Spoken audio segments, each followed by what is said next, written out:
Hello, this is Michael Capuana and Jacob Keene, and today we will be discovering coverage to determine code adequacy. Code coverage is used to determine just how much of the code is being tested. Now, just because the code might be fully covered doesn't always mean that the code is being covered accurately. There are a variety of different ways to determine if code is being tested accurately.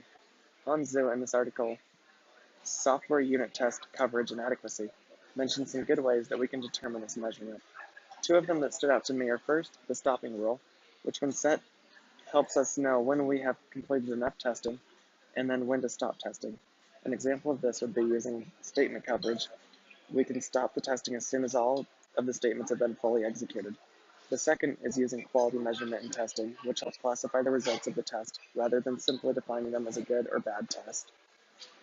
Now, oftentimes doing all of this testing, it can be difficult to know when we've done enough testing or when we haven't done enough, or when we've done too much testing. A couple of good measurements are if we rarely have bugs crop up into the code, and if we feel comfortable introducing new code and knowing that we are not going to be adding any new bugs to the code. One last thought is that testing, like programming in general, should be guided by thoughtfulness. By doing this, we can ensure that the test is thorough with successful outcomes.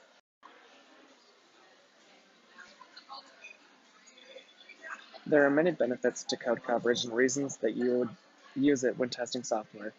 Unit testing is a tried and true method for testing code, but there are other factors that need to be considered too. Code coverage can be beneficial to improving the software quality by answering three very pertinent questions. And these questions are, how much tests are enough? How are more tests needed? And how well do unit tests accurately test the code? Or in other words, what is the quality and quantity necessary for these tests to give accurate feedback? So code coverage provides many advantages over just solo unit testing by providing possibilities to find unexpected parts of any code base. By revealing how many lines of code are executed, code coverage gives users a great metric for measuring the thoroughness of the testing. Because code goes through multiple release cycles and code can be regularly added to, there is a tendency for unit tests and test standards to become inefficient and irrelevant. There is another benefit to code coverage, and that is by keeping your testing up to date and comprehensive. You can add confidence to the list of benefits because you can know that in combination with good unit tests, that much of your code has been covered in the test. Code coverage is fairly straightforward to improve. You simply add tests or modify the tests to make sure more lines of code are being executed.